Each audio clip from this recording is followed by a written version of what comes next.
Conversación y análisis con punto de vista. Aquí comienza Reunión de Pauta, con la conducción de Sebastián Aguirre.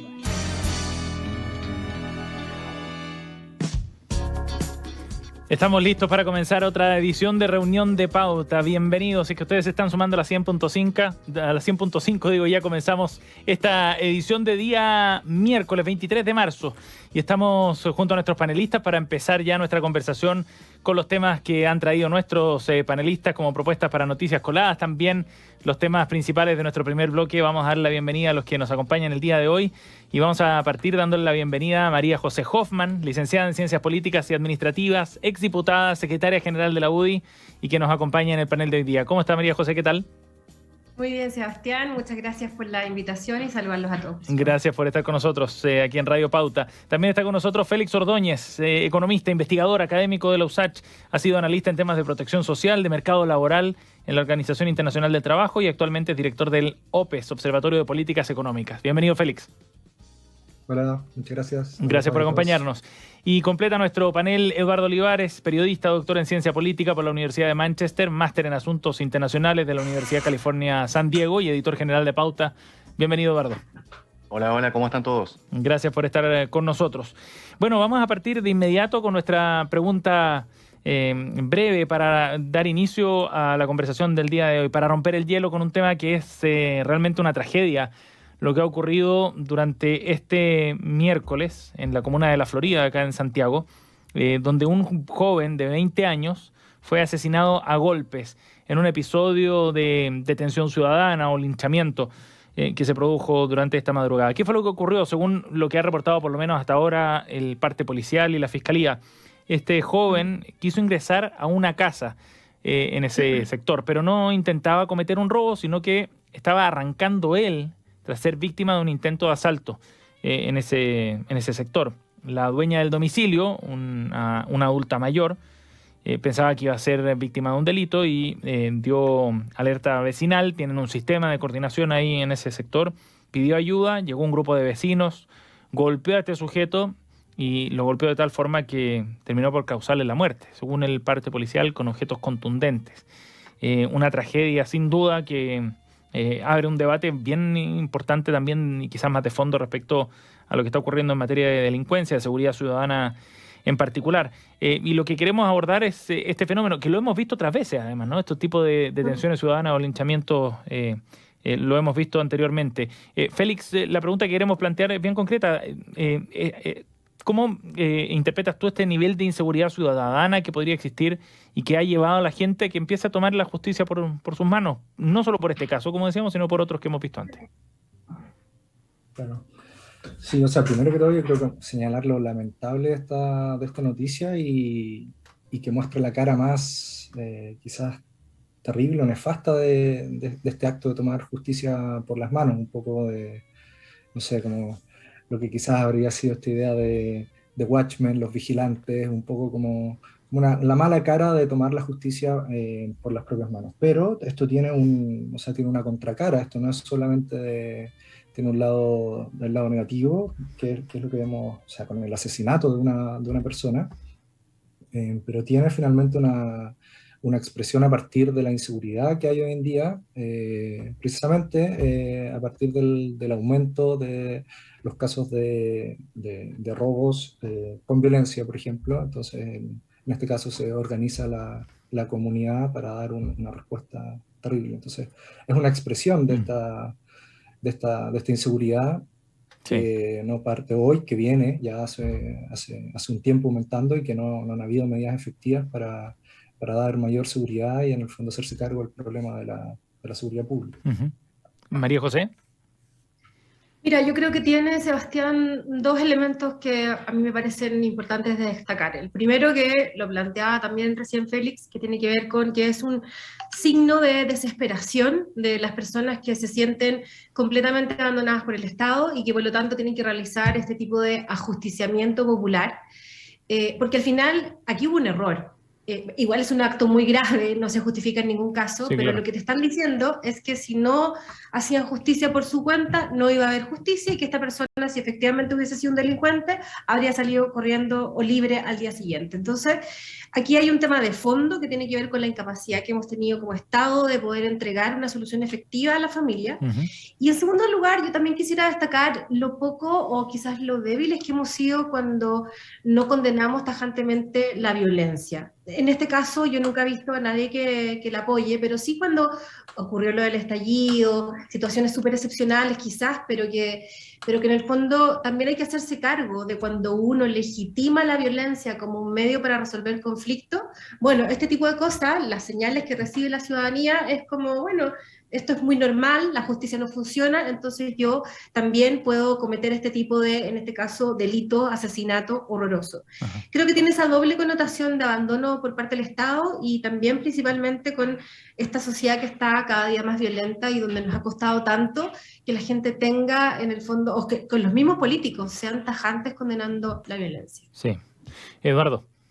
Miren, no voy a agregar más porque yo creo que los argumentos son sumamente claros y los comparto, cada uno de ellos.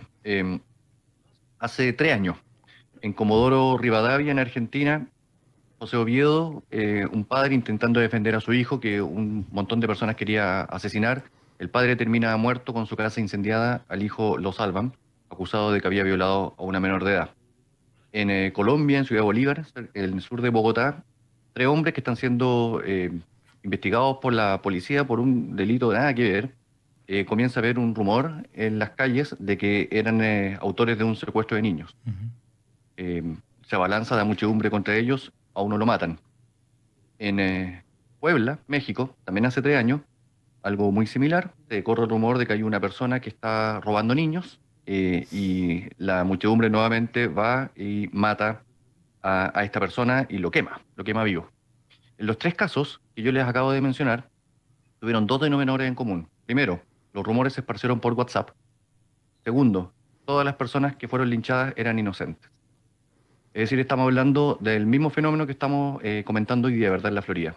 Entonces, sí, yo no me voy a quedar con lo que acaba de decir Pepa y Félix porque sería redundar, ¿cierto?, de la violencia, de la inseguridad, pero acá hay un fenómeno también sociológico que apunta a que las personas que en distintos escenarios se transforman en asesinos, son vecinos nuestros, son personas comunes y corrientes, se transforman en asesinos de la noche a la mañana, al día siguiente siguen haciendo su vida, es impresionante, ¿ok?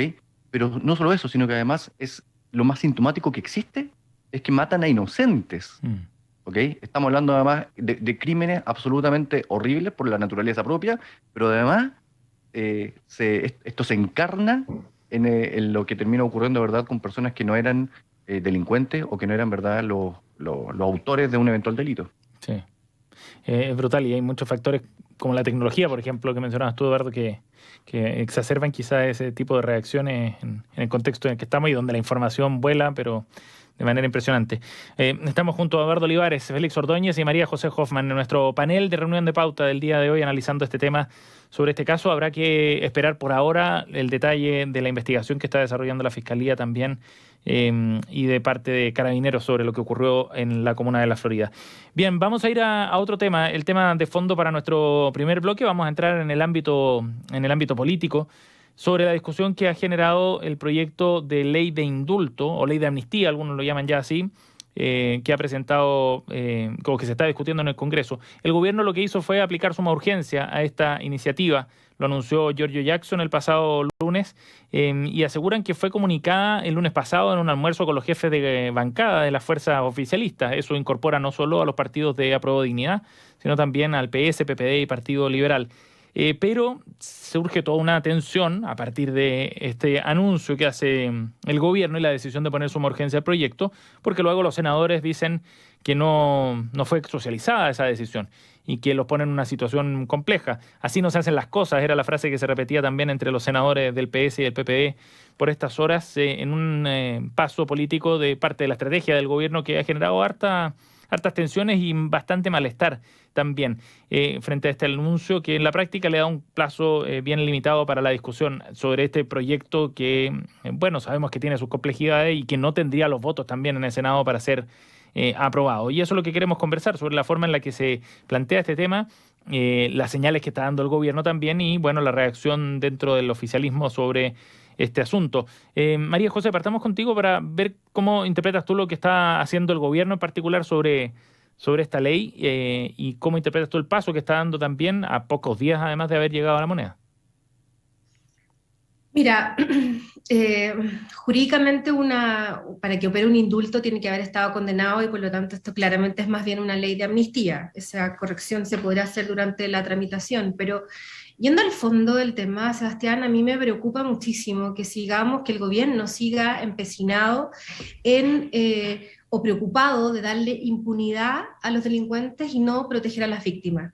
¿Cómo entendemos cuando tenemos a un ministro de Economía que pide perdón a las víctimas del fondo de la violencia del 18 de octubre, pero al mismo tiempo el ministro Jackson presenta este proyecto y le pone urgencia en el Congreso? O sea, son contradicciones que, desde mi punto de vista, responden a dos cosas. Primero, a una quizás posición política de tener que responderle a un grupo político que está esperando una respuesta en este sentido, y en segundo lugar, traspasarle quizás la responsabilidad de un eventual fracaso de este proyecto al Senado, porque ustedes han visto las reacciones, fueron rapidísimas y muy duras por parte de los senadores, Sí.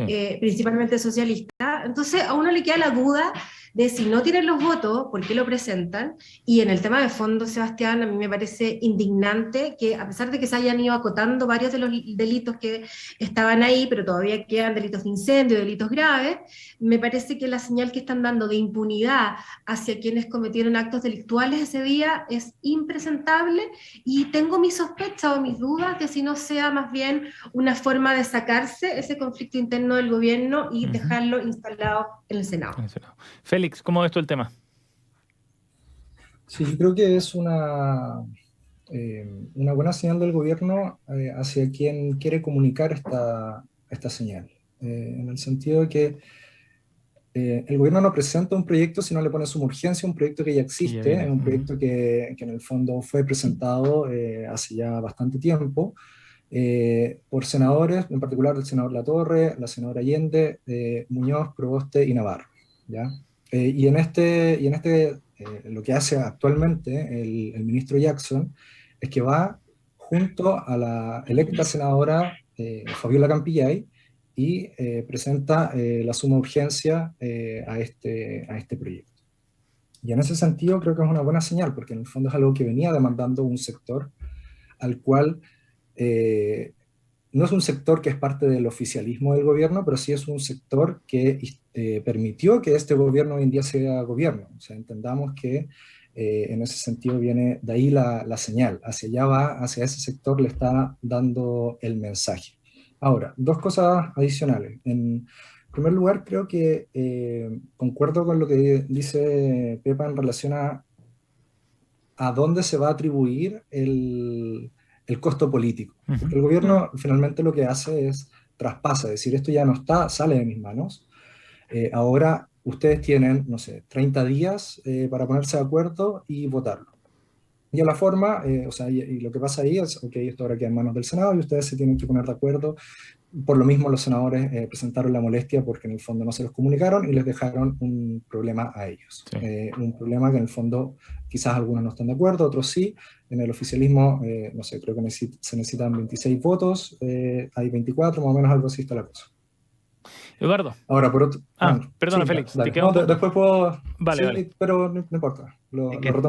Hay como tres líneas de análisis en esto. Sí. Que una es el proyecto mismo, por su propia naturaleza.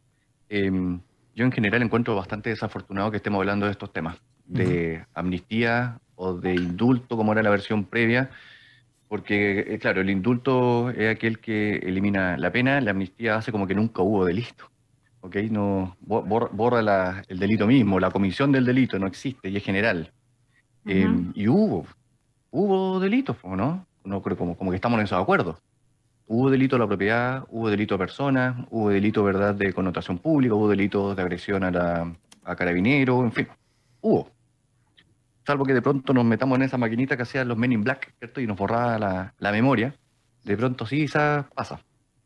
Por otra parte, Félix aporta una cuestión que me encontré interesante. Él dice, mire, esto tiene que ver con cierta coherencia entre aquello que la antigua oposición decía y ahora es gobierno, ¿cierto?, de tratar de avanzar en estas áreas, porque finalmente les debe, si te entendí bien, Félix, les debe a estos grupos parte de los motivos, porque no puedo pretender que sean todos, parte de los motivos que hace que hoy día el gobierno actual sea el gobierno actual.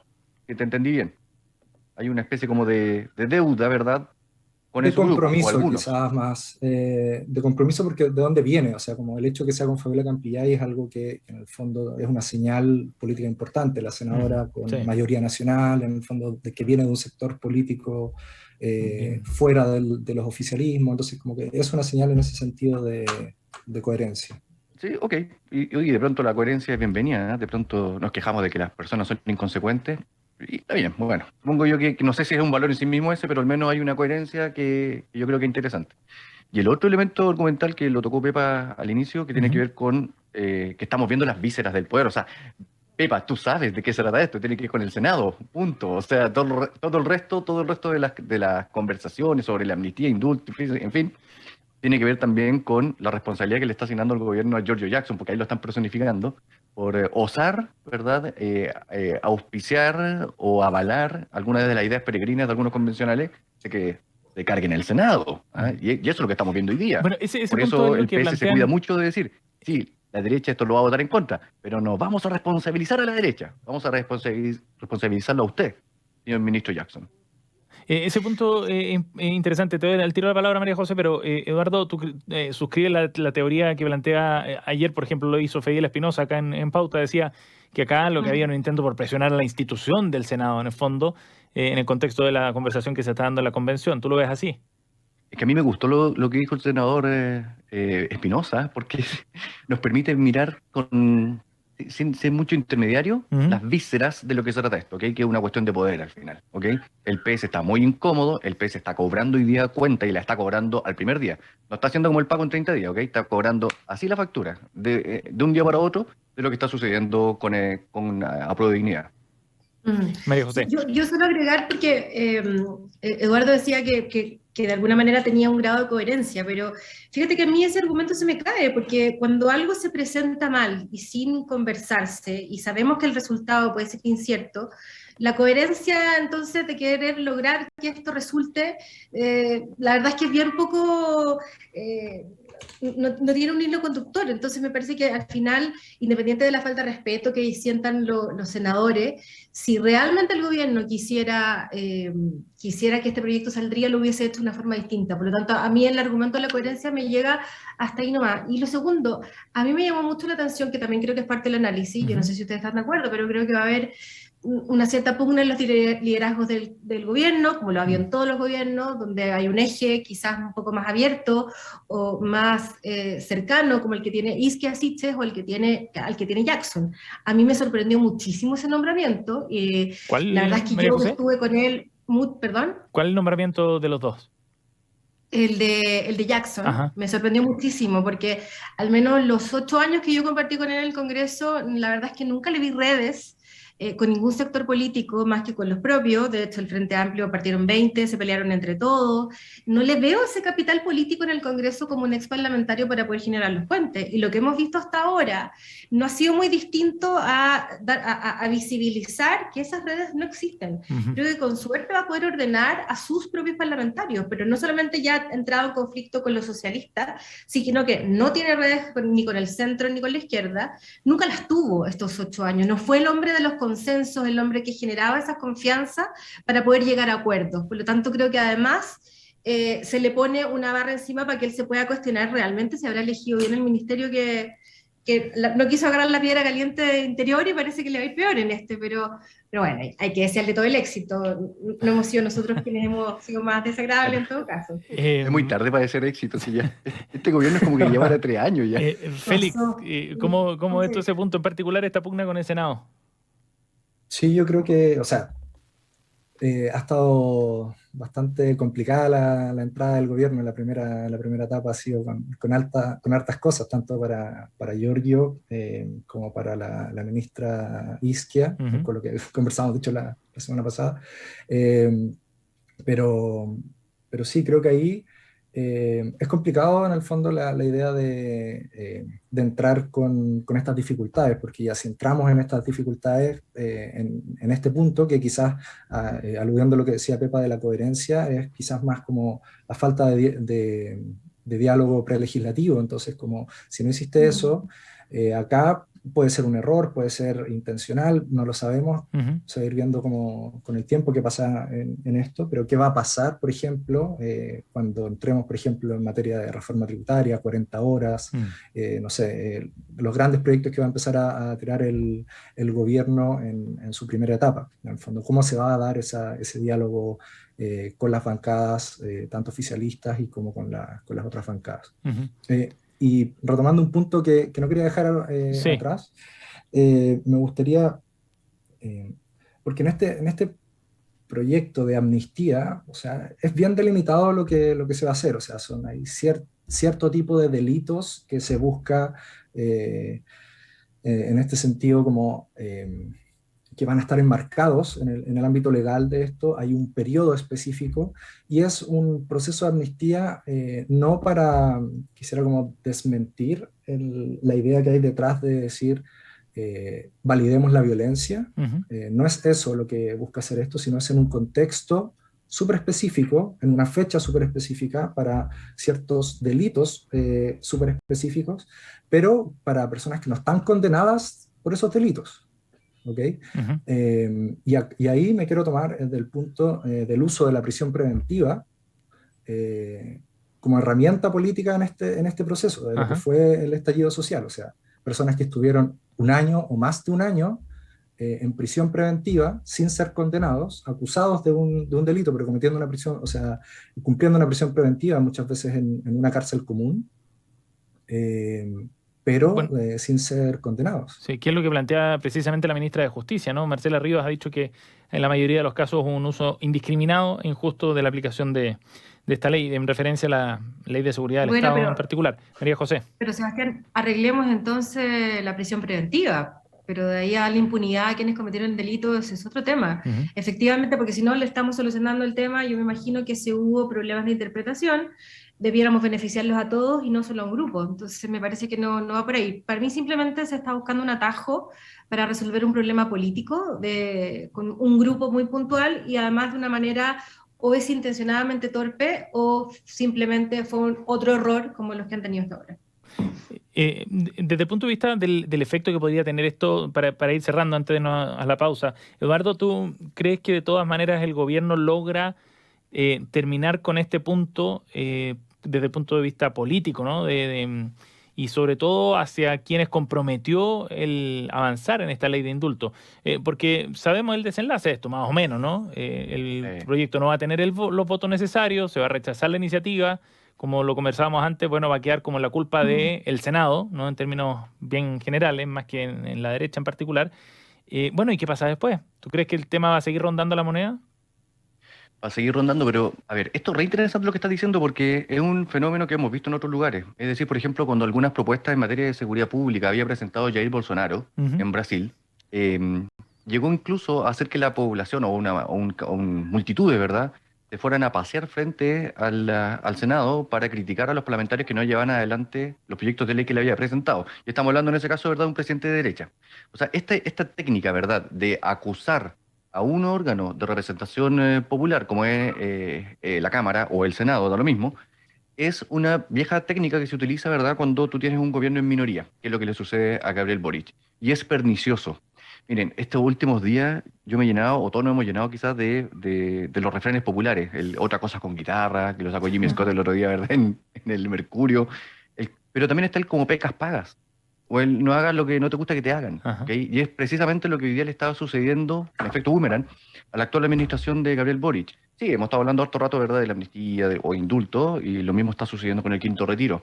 Hoy día lo que tenemos es un gobierno en minoría, que está consciente de eso, que por otra parte intenta endilgar la responsabilidad de los eventuales fracasos que pueda tener al otro poder del Estado, porque no tiene la mayoría en ese poder del Estado, y entre medio, y esto yo creo que es lo más delicado en este sentido al menos, es que comienza a trizarse buena parte del armatoste institucional que ya está bastante trizado, ¿ok? Y creo yo que allí tiene una responsabilidad el presidente.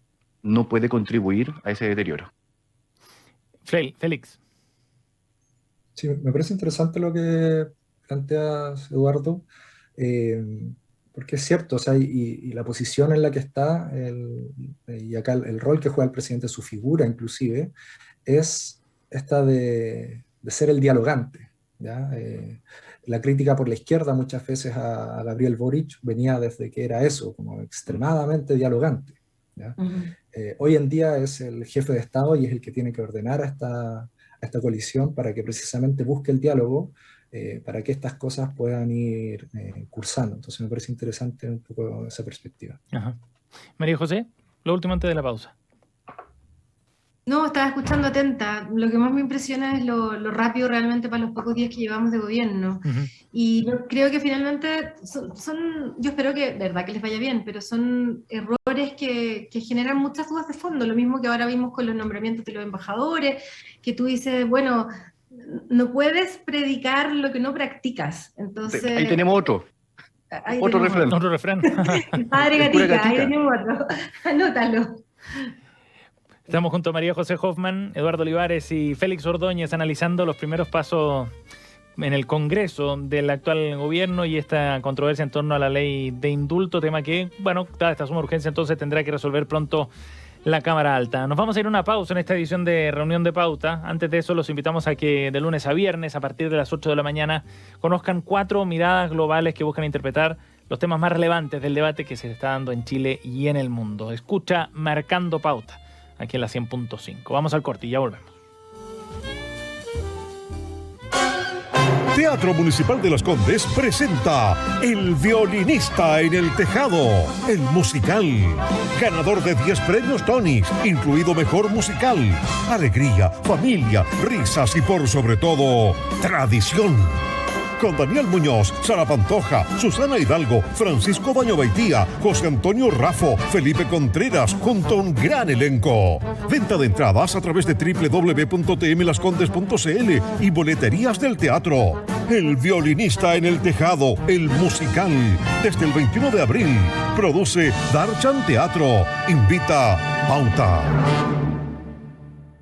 ¿A tu casa el mismo día de tu operación? Así es cirugía en el día en Red Salud. Técnicas quirúrgicas y procesos clínicos para que recibas el alta el mismo día de tu operación, al alcance de tu bolsillo y con la calidad y seguridad de Red Salud. Con una cirugía en el día puedes volver a tu vida de forma rápida, hay menos riesgo de infección, menos estrés de hospitalización y una completa cobertura. Consulta y cotiza en redsalud.cl. Red Salud. Mejor salud para Chile.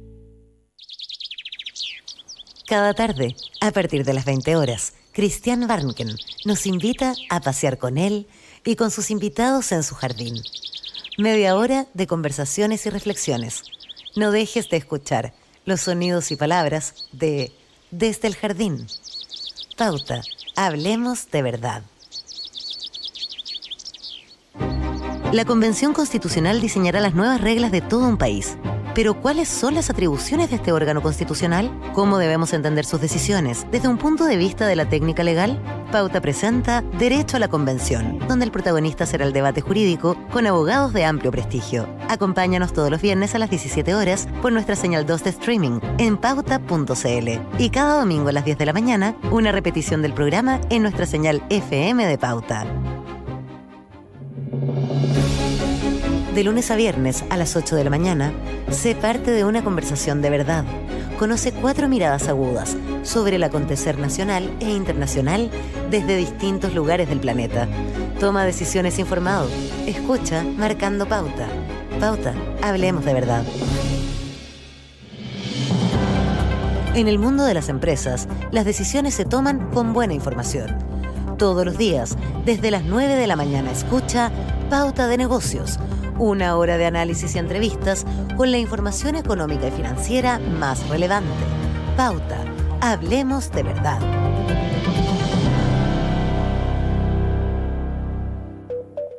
Cada día hay mucha información. Pauta te entrega un resumen informativo con lo que debes saber para estar al día en las noticias más relevantes. Suscríbete en pauta.cl a un newsletter que puedes recibir a primera hora y al final del día.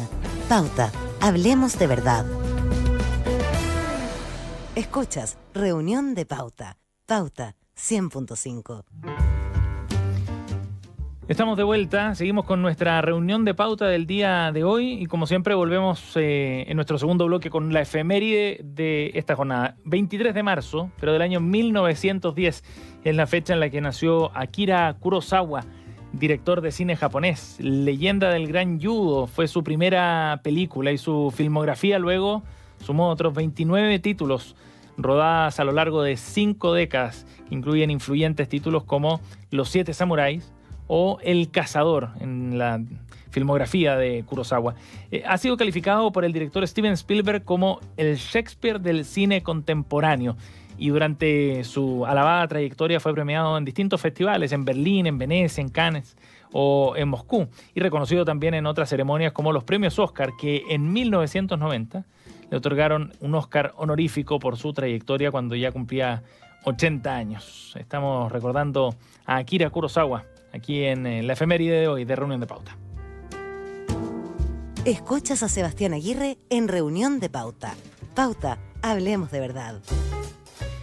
Y en nuestro panel nos acompañan María José Hoffman, Eduardo Olivares, Félix Ordóñez. Nos traen noticias coladas para el día de hoy. Vamos a estar hablando de temas bien distintos. Cada uno puso el foco en temas bien diferentes, pero vamos a ser un poco autorreferentes y voy a partir con la nota que nos propone Eduardo Olivares para el día de hoy. Es un artículo de Pauta precisamente, pero más allá de que lo haya hecho el equipo de Pauta, tiene que ver con el tema que aborda, que está bien interesante en un momento definitorio para la convención.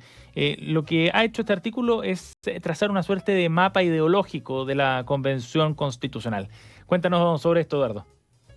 Bueno, todos tenemos una cierta idea bastante, yo creo, consolidada de que la Convención Constitucional tiene un marcado centro de izquierda. Pero eso es distinto a ponerle número, y es lo que estamos tratando de hacer en este artículo, a partir de unos puntajes de posicionamiento ideológico que ha calculado Ann Holster. Lo que hemos hecho es ver dónde está la mediana, esto es dónde está el convencional, que está justo al medio, ¿verdad?, en las votaciones que hay en la convención, desde que partió la convención hasta la votación que hubo el viernes pasado, o sea, está bien actualizado. Ajá. Y lo que vemos es que si usted pone en el -1 el extremo a la izquierda y en el +1 el extremo a la derecha, el convencional mediano está en un posicionamiento del -0,6. O sea, bien cerca del -1, que es el máximo posible a la izquierda. Está lejos del 0, que vendría siendo un convencional moderado, que es como lo típico que se estudia en ciencia política, que solían ser, ¿verdad?, la composición que tenían los cuerpos representativos, que tendía a ser muy, muy fuerte en el centro y más pequeños en los extremos ideológicos. Ajá. Bueno, este artículo entonces lo que viene a mostrar es que efectivamente hoy día, cuando uno observa, ¿verdad?, que desde la derecha, los convencionales de derecha se quejan, oye, nosotros proponemos cosas y no nos pescan, no quieren llegar a acuerdo con nosotros, no debería sorprendernos, porque las distancias ideológicas que existen entre los mundos de las izquierdas, y lo digo en plural, con las derechas, es demasiado amplia como para que lleguen a acuerdo. Eso nos dice por un lado. Y por otro lado, que esta va a ser una constitución de izquierda y hay que asumirlo, porque hay la propuesta. Porque entre las izquierdas radical y la izquierda tradicional tienen de sobra los 2/3. Entonces ni siquiera alcanza al centro, o sea, no necesitan a la Agustín Esquella, ¿okay?, para llegar a acuerdo. Y eso también es indicativo de aquello que vamos a tener que votar los chilenos, ¿verdad? ¿Le gusta a uno o no le guste? ¿Okay? Porque eso es libre. Sí. Cuando hay elecciones del plebiscito de salida. Félix, ¿cómo ves tú este análisis? Yo encuentro que está muy buena la nota que hicieron, en el sentido de la visualización, sobre todo. Felicitaciones a ustedes. Yo que trabajo le enseño en la U a los cabros a hacer visualizaciones, presentación de datos. Está bien bonito. Ahora, tengo algunos comentarios como respecto a la parte más de contenido de esto. En primer lugar, me parece interesante porque estas metodologías lo que buscan hacer es ver el comportamiento. Pensemos que esto cuando lo hacen, cuando crean metodológicamente este tipo de metodologías, es para ver el comportamiento del Senado de Estados Unidos. Entonces, por ejemplo, lo que tú ves es una política económicamente liberal o conservadora y cómo se van comportando los senadores en esa votación. Entonces, me surgen dudas más bien metodológicas, porque ¿cómo te digo yo que alguien es de izquierda frente a la votación del proyecto de una Cámara, de un proyecto unicameral? Eso no es de izquierda o derecha, no es como clasificable dentro de ese eje político. Entonces tengo algunas dudas de si eso es como la interpretación correcta.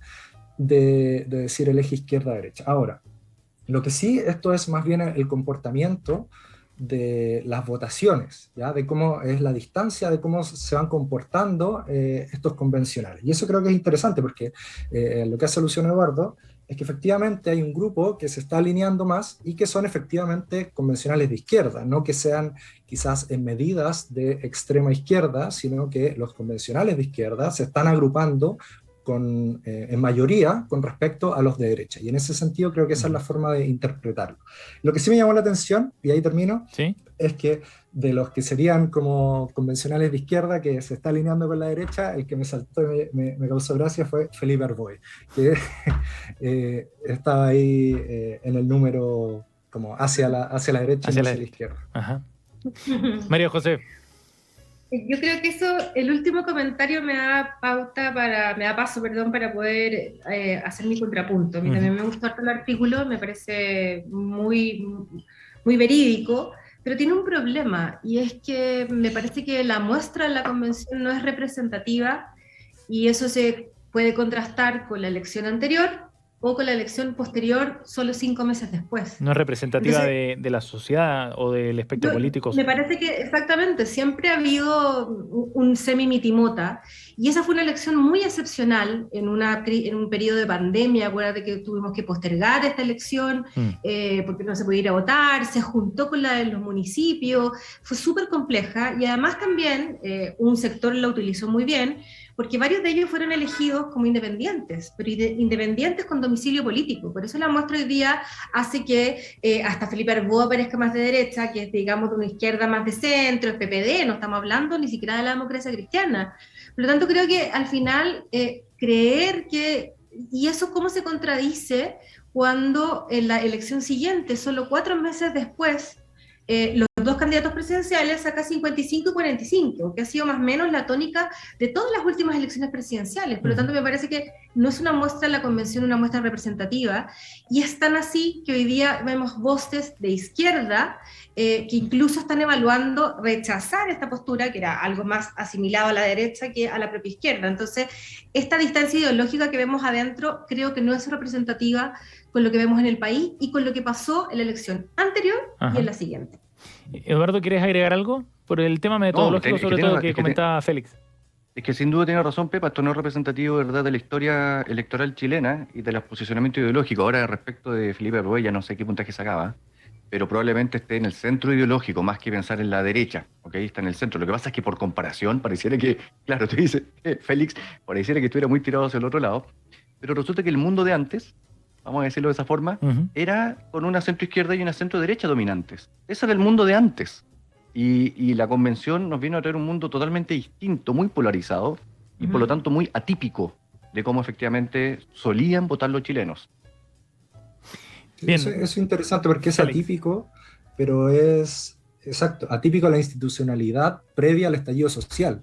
Es atípico, sí. Eso entonces es representativo de lo que ocurra después. El proceso constituyente es la salida institucional a la mayor crisis política que ha tenido nuestro sistema. Entonces captura eso, y las personas que están ahí también capturan eso. Sí, eso, perdona, es una hipótesis súper válida de pensar que la convención refleja lo que pasaba con el país finalmente, si fuera una elección libre, como cualquier otra. Pero a la luz simplemente de lo antes y de lo después, tenemos que reconocer que es atípico. Y un castigo al presidente Piñera, ahí lo que hay que más bien, a esta altura ya que vamos a seguir, ¿cierto?, inconcluir que en realidad lo que ocurrió fue que la derecha fue derrotada, no es que la izquierda ganara, en fin, hay muchas maneras de leer esa elección de convencionales. Bien, la noticia colada que nos traía Eduardo Olivares. Si quieren revisar en detalle la visualización de estos análisis de los datos y la interpretación, también la nota completa, está en nuestro sitio web en pauta.cl, Las izquierdas de la Convención Constitucional, el nuevo mapa ideológico, el título de la nota de Eduardo Olivares. Bien, vamos a ir a otro tema. Félix Ordóñez nos invita a hablar de la Cámara, sobre lo que ha aprobado, la Cámara de Diputados. Es un proyecto que adecua la normativa chilena sobre los ciberdelitos al convenio de Budapest. Félix, cuéntanos de esto.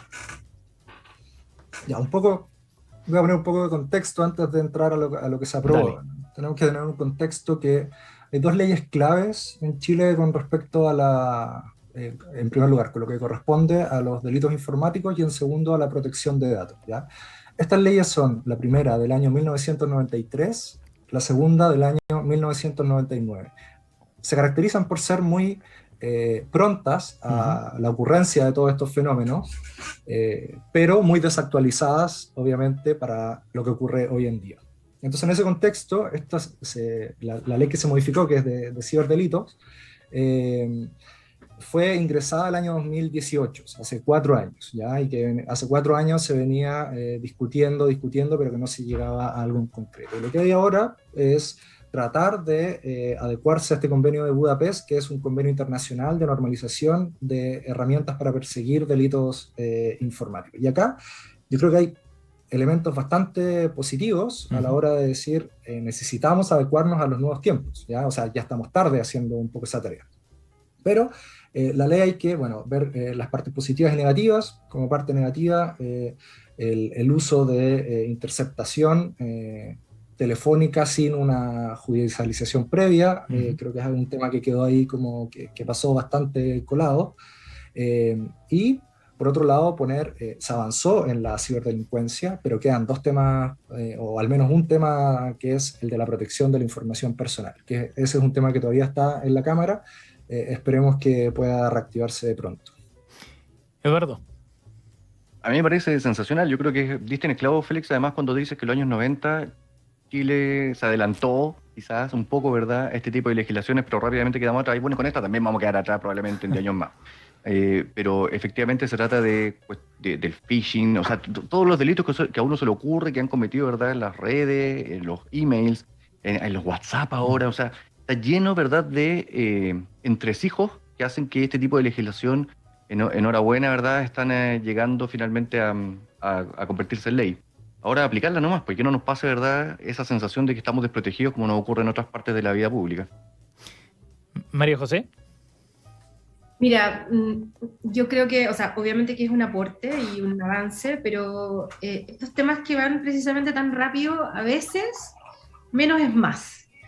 Y la experiencia también, no hemos tenido esta tipificación estos últimos años y ha sido complejo, pero también efectivamente varios tribunales han podido avanzar. Entonces a veces estas cosas como van cambiando tan rápido y ni hablar de la protección de datos personales. A mí me tocó ser parte también de el autorreferente de la Comisión de Ciencia, y este es un tema que debatimos muchísimo, y ha sido complejo en todas partes. Por lo tanto, creo que esto es como el desde de esta asimilación de lo que existe, que ni de cerca va a ser pionera en casi ninguna materia, ni siquiera en comparación, ¿cómo se llama?, en legislación comparada con otros países.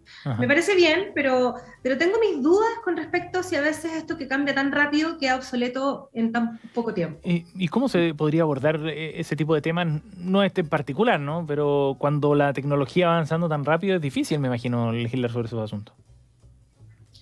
Bueno, ese es el dilema, por eso mi primer comentario a veces menos es más, y es un poco la experiencia que yo tuve de ver que estas cosas a veces, quizás normas generales, logran atajar más a tiempo y poder ser más, al final cuando vas demasiado a lo chico, a la ley puntual, quedas fuera muy rápido, pero es complejo, no soy experta, no, está bien. Mira, pero no es experta Pepa, pero estuvieron debatiendo esto en el Congreso y hasta hace pocos días pertenecía a la Cámara, entonces ahí tengo mi duda de cómo era el debate respecto de la protección de datos personales cuando hablamos de estos temas también, porque está toda la dimensión del delito, pero también está toda la dimensión de la persecución penal de estos delitos. Y entonces ahí, bueno, dicen que pueden, ¿cómo era?, archivar, ¿verdad, Félix?, los datos por un par de años. Claro, el Ministerio Público puede pedir algunos datos, incluso a veces sin autorización judicial, y eso a mí me llama la atención. Sí, pues eso son 2 cosas, porque uno es que puedan, por ejemplo, ahora que está toda la polémica de pinchar los teléfonos, eso se incorpora el hecho de que sea sin una orden judicial, pero también está este tema de lo que se llama metadata, ¿ya? Y la metadata es toda esta información, por ejemplo, que captura, no sé, nuestro teléfono tiene una dirección IP, por decir así, y nos ubica en los lugares donde estamos. Claro. Esa información, hoy en día las compañías proveedoras de servicios, por ejemplo, telefónicos, van a tener que almacenar esa información y el Ministerio Público va a poder solicitarla. En ese caso con una orden judicial, pero es información súper sensible. Y la ley de protección de datos, que es la que está entrabada hoy en día en el Congreso, precisamente entiendo que el punto de traba es el de crear una institucionalidad particular para la protección de datos. O sea, no que quede en el Consejo de Transparencia o que quede en el CERNAC o en algo así, sino que crear un consejo para la protección de datos. Bien, la noticia colada que nos trae Félix Ordóñez el día de hoy aquí en Reunión de Pauta. Vamos ahora a la noticia que nos trae María José Hoffman para hablar de una medida que adoptaron en Japón. Crearon un Ministerio de la Soledad para combatir el aumento de los suicidios en ese país. María José. Mira, todos sabemos que Japón siempre ha sido un país que ha tenido las más grandes, las más altas tasas de suicidio.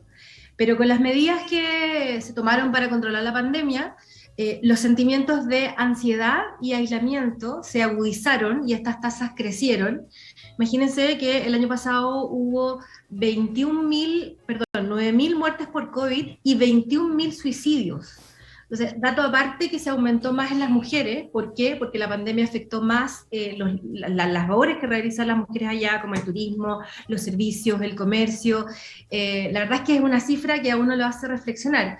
Quiero poner 2 puntos para no ser tan dramática, porque a mí creo que además el nombre es horroroso, hablar del Ministerio de la Soledad, creo que genera todo lo contrario. Yo no pediría ahora en ese ministerio, pero también como parte de la cultura nipona, allá se ve muy mal mostrar los sentimientos, y eso también por supuesto que puede tener alguna influencia. Hay más casas que habitantes del país, hay como un superávit de no sé cuántos millones de casas, y también parte de la cultura nipona tiene que ver con que para un samurái era muy normal esto de la muerte voluntaria, que es muy parecido, digamos, al suicidio. Eso como antecedente de la propia cultura nipona, pero yo creo que nos tiene que llamar a la reflexión, porque lo más dramático que a mí me llamó la atención de esta noticia tiene que ver con que estos cuerpos, Sebastián, los encontraban entre 1 a 3 meses después. O sea, no es solo que se suicidaran, sino que las redes de contactos, la familia, los cercanos, los amigos, podían no enterarse hasta 3 meses después de esta muerte.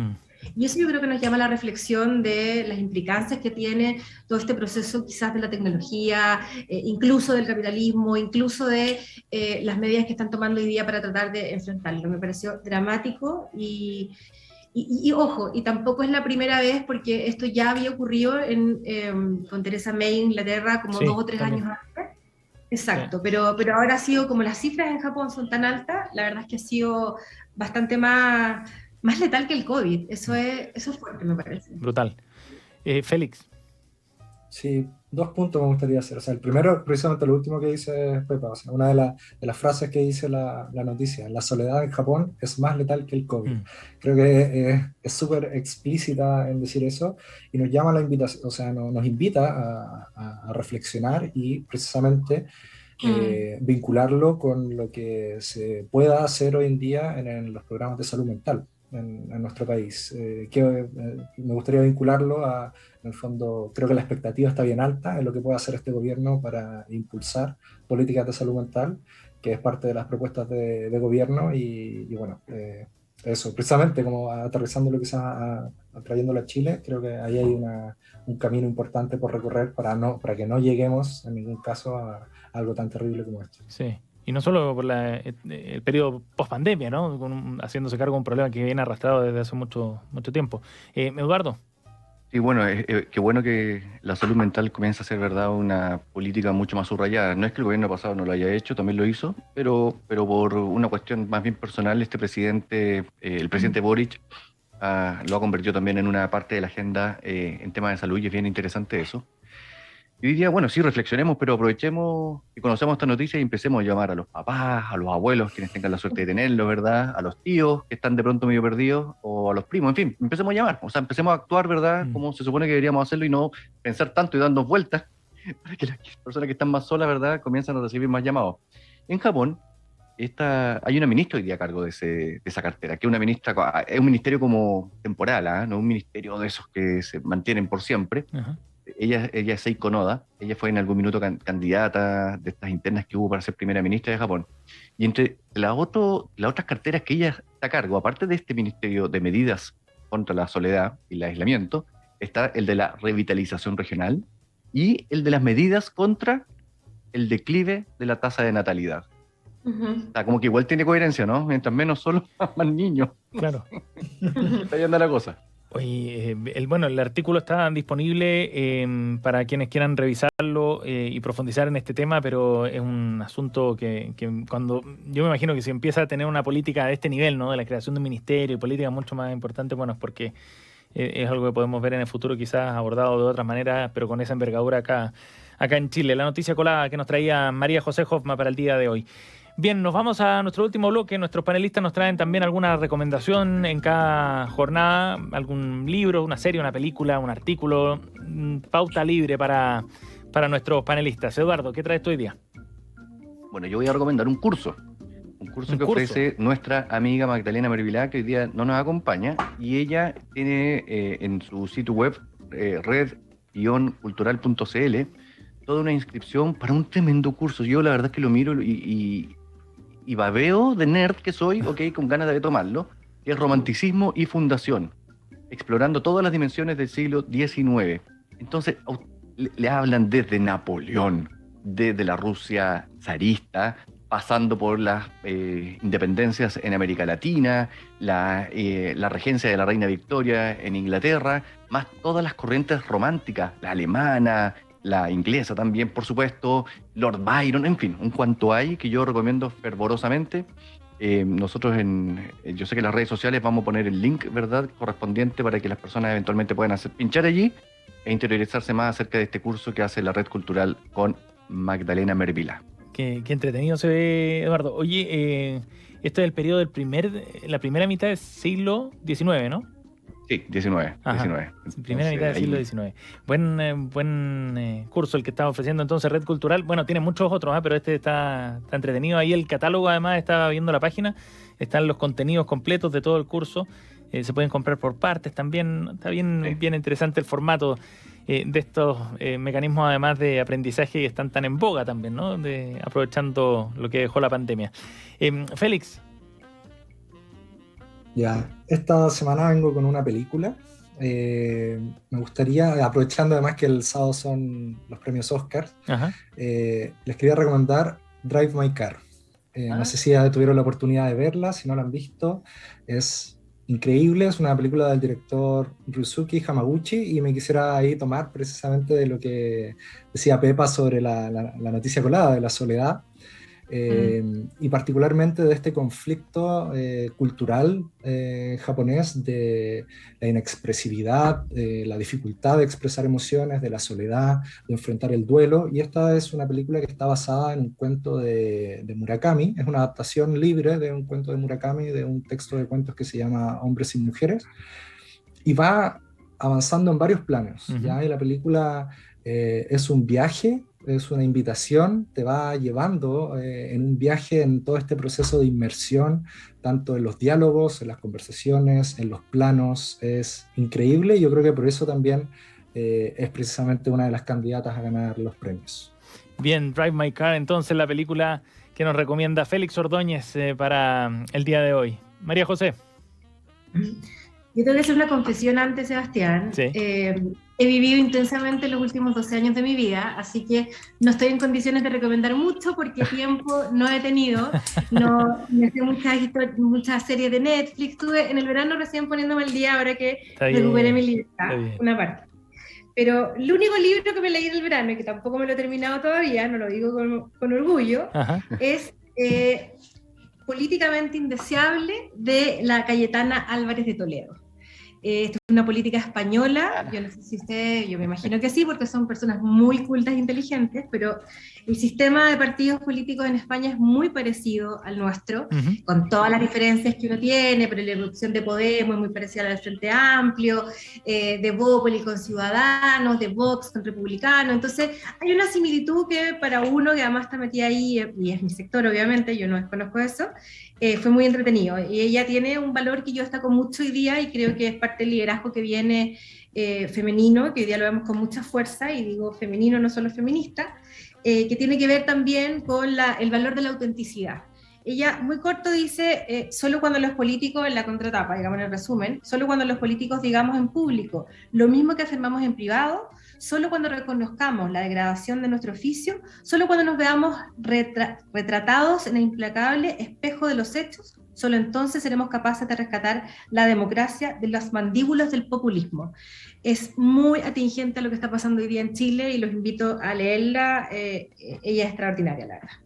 Bien, el libro recomendado por María José Hoffman, en provocador el título además, y es interesante ver también lo que está ocurriendo allá, ¿no? A la luz de lo que puede pasar acá en Chile también, por ese paralelo que hacías tú. Así que está interesante también, buena recomendación de María José Hoffman para esta edición de Reunión de Pauta. Junto a María José, a Félix Ordóñez y Eduardo Olivares, hacemos Reunión de Pauta los miércoles aquí en la 100.5. Gracias a los tres, que estén muy bien. Chao, chao. Chao, nos vemos. Gracias. Buen día, buena tarde. Y en Radio Pauta, a continuación, aquí en la 100.5 ya llega Cristian Barken. Como siempre viene su conversación desde el jardín, hoy con Fernando Santibáñez, experto hídrico, a propósito de un tema tan grave y urgente y muy contingente por lo demás como la crisis del agua que está viviendo nuestro país. A continuación aquí en Radio Pauta. Que esté muy bien, nos vemos mañana. Chao. Acabas de escuchar una hora de conversación y análisis con punto de vista. Esto fue